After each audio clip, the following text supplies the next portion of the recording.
Ciao, benvenuto o bentornato sul mio canale. Nella lezione di oggi parliamo di pronomi combinati. Ma cosa sono i pronomi combinati? Vediamo subito un esempio per capirlo meglio. Immaginiamo questo dialogo. Potresti inviarmi le informazioni che ti ho chiesto? Sì, certo, ti mando subito le informazioni che mi hai chiesto. Oppure vediamo questo altro dialogo. Non preoccuparti, se avremo bisogno di un aiuto, i miei genitori ci daranno un aiuto. Mm. Cosa puoi notare di strano in questi dialoghi? Ci sono troppe ripetizioni. I pronomi combinati ci aiutano proprio a evitare questo tipo di ripetizioni. Proviamo quindi a rendere questi dialoghi più naturali usando i pronomi combinati. Potresti inviarmi le informazioni che ti ho chiesto?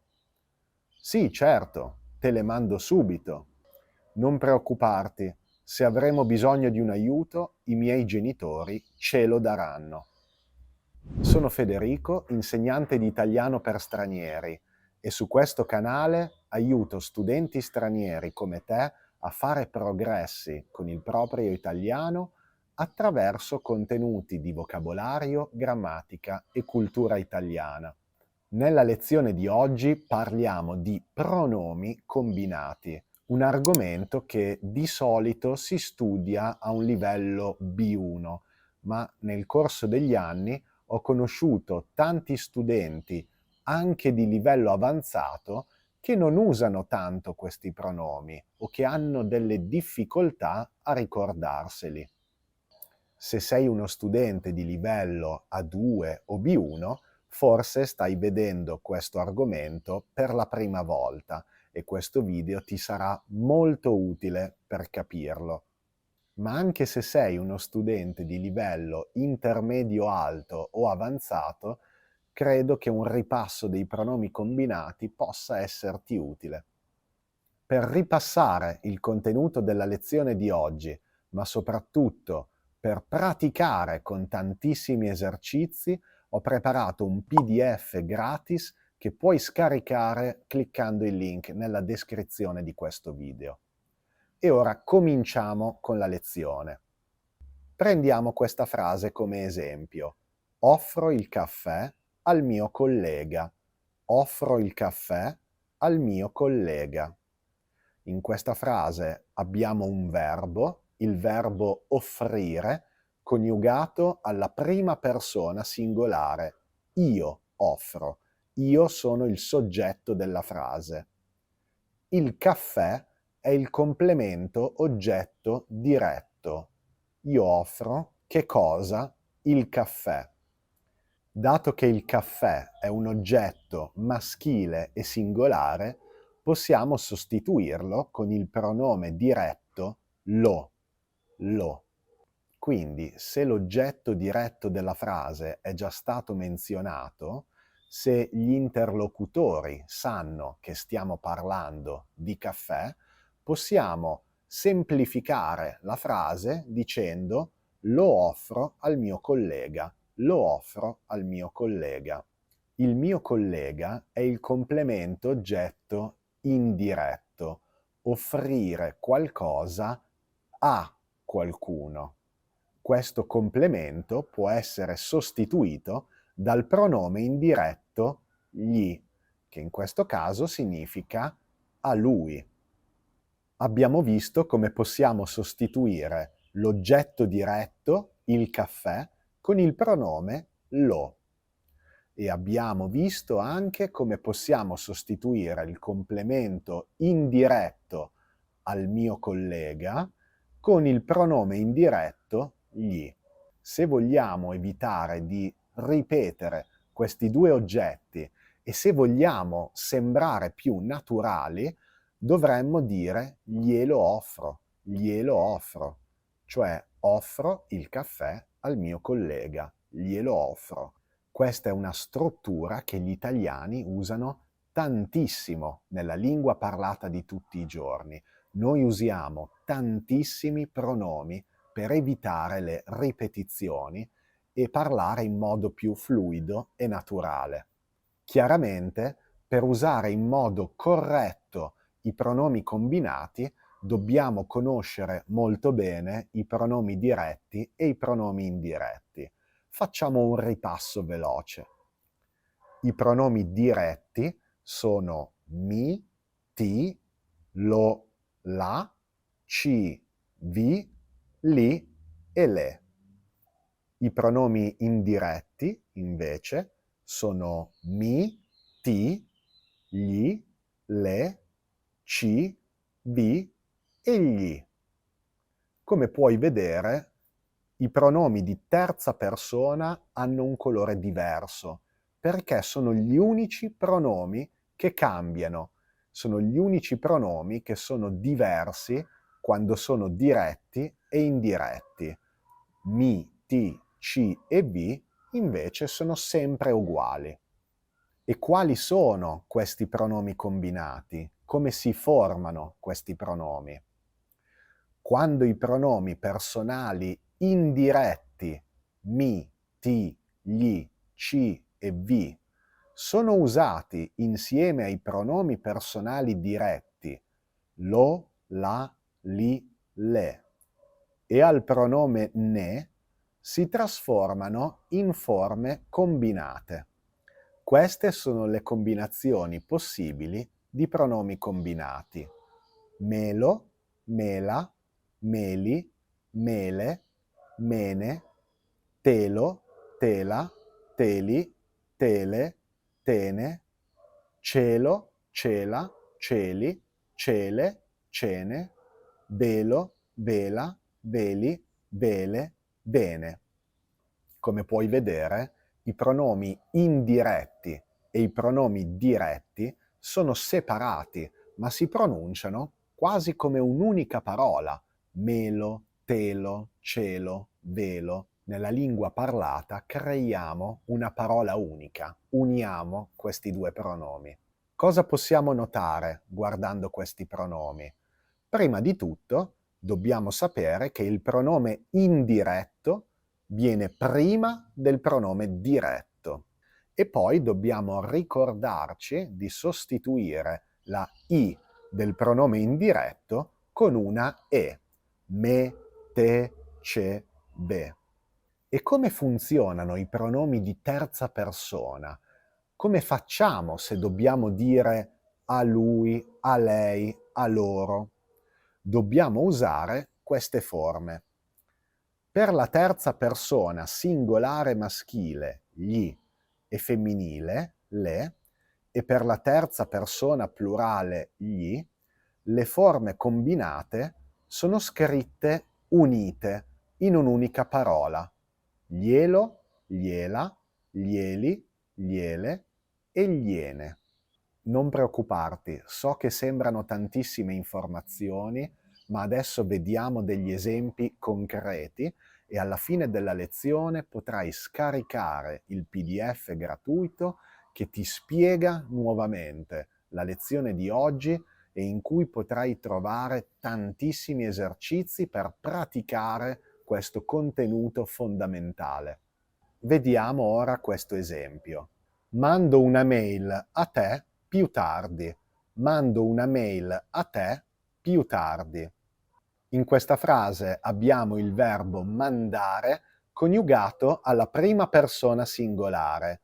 Io sono il soggetto della frase. Io mando una mail a te più tardi. Una mail è un oggetto femminile singolare, quindi possiamo sostituirlo con il pronome diretto la. A te è il complemento oggetto indiretto e può essere sostituito con il pronome indiretto ti. Quindi possiamo semplificare questa frase dicendo te la mando più tardi, te la mando più tardi. Ovviamente questi pronomi combinati sono molto usati in conversazioni in cui l'oggetto di cui si parla è chiaro a entrambi gli interlocutori.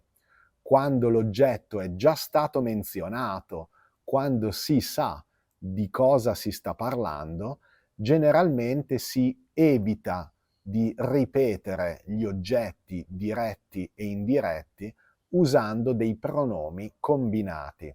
Immaginiamo la domanda: quando mi mandi la mail? La risposta naturale sarebbe: te la mando più tardi, te la mando più tardi, per evitare di ripetere la mail. Vediamo questo altro esempio. Regalerò a Sara un anello. Regalerò a Sara un anello. Un anello è l'oggetto diretto, che in questo caso è maschile, singolare. Possiamo sostituire questo oggetto con il pronome lo. Sara è il destinatario della nostra azione, è il complemento oggetto indiretto e possiamo sostituire a Sara, questo pezzo di frase, con il pronome indiretto le, che significa a lei. Se non vogliamo menzionare l'anello e Sara, possiamo semplificare la frase dicendo glielo regalerò, glielo regalerò. Attenzione, non importa se Sara è una donna, non importa se è un nome singolare o plurale, quello che conta è l'oggetto diretto, l'anello, glielo regalerò.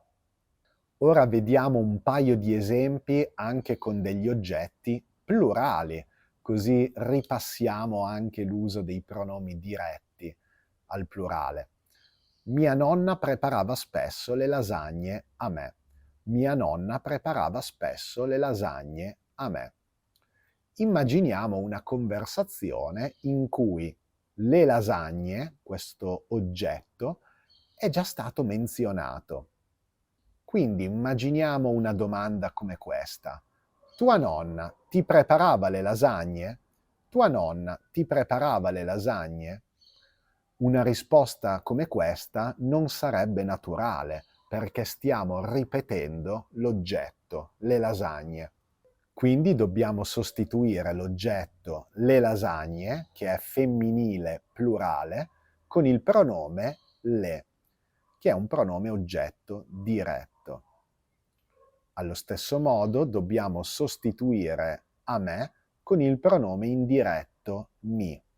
Una risposta molto naturale sarebbe mia nonna me le preparava spesso. Mia nonna me le preparava spesso.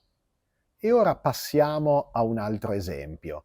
Siamo al ristorante, una conversazione tra il cameriere e una coppia di clienti e il cameriere dice: voglio consigliare gli spaghetti a voi. Voglio consigliare gli spaghetti a voi. Immaginiamo ora che gli spaghetti, questo oggetto diretto, sia già stato menzionato. Dobbiamo sostituire questo oggetto con il pronome diretto li, perché gli spaghetti è un oggetto maschile plurale. Anche in questo caso sostituiamo a voi con un pronome indiretto, il pronome vi, e possiamo ottenere la frase semplificata voglio consigliarveli, voglio consigliarveli.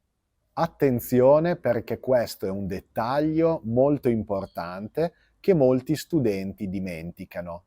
Quando abbiamo un verbo all'infinito, i pronomi devono sempre andare alla fine del verbo, formando un'unica parola. Voglio consigliarveli, consigliarveli. Abbiamo quasi finito, ma voglio mostrarti un ultimo esempio. Quante bottiglie di vino abbiamo per la cena? Quante bottiglie di vino abbiamo per la cena? Ci sono ancora 2 bottiglie. Questa risposta è perfetta, è grammaticalmente corretta, ma è un po' ridondante, è un po' ripetitiva, perché sappiamo già dalla domanda che stiamo parlando di bottiglie di vino. Quindi una risposta molto naturale in questo caso sarebbe ce ne sono ancora 2. ce ne sono ancora due. Ti ricordi? Usiamo le forme combinate anche quando abbiamo il pronome ne. In questo caso il pronome ci è il pronome del verbo esserci, c'è, ci sono. Stiamo parlando di una quantità di bottiglie di vino e quindi ci sono due bottiglie, ci sono ancora due bottiglie, diventa ce ne sono ancora due, ce ne sono ancora due. Come puoi vedere da questa grafica, usiamo le forme combinate con il pronome ne con tutti gli altri pronomi indiretti, non solo con il pronome ci. Ed è tutto per la lezione di oggi. Spero che dopo questa lezione il meccanismo, il funzionamento dei pronomi combinati sia chiaro e soprattutto spero che tu abbia capito l'importanza dell'uso di questi pronomi per suonare più naturale quando parli in italiano. Puoi usare lo spazio dei commenti per fare un po' di pratica scrivendo un esempio usando questi pronomi. Non dimenticare di lasciare un mi piace al video se ti è stato utile. Se lasci un mi piace mi aiuti tantissimo perché stai dicendo a YouTube che il mio contenuto è interessante e lo consiglierà ad altri studenti come te che stanno imparando l'italiano. Ti ricordo di scaricare il PDF gratuito al link in descrizione per praticare l'uso dei pronomi combinati con tanti esercizi che ho preparato per te. Grazie mille per aver guardato questa lezione, io non vedo l'ora di vederti nel prossimo video. Un forte abbraccio e alla prossima!